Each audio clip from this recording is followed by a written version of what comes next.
According to the legend, the great alchemist Nicolas Flamel created the Philosopher's Stone, which he hid in a small chest right before he died.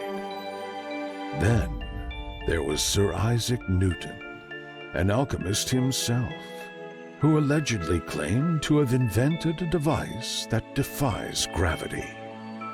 However, until today, no proof was ever found. Join us on the quest to reveal the secrets of the Philosopher's Stone and Newton's mysterious invention.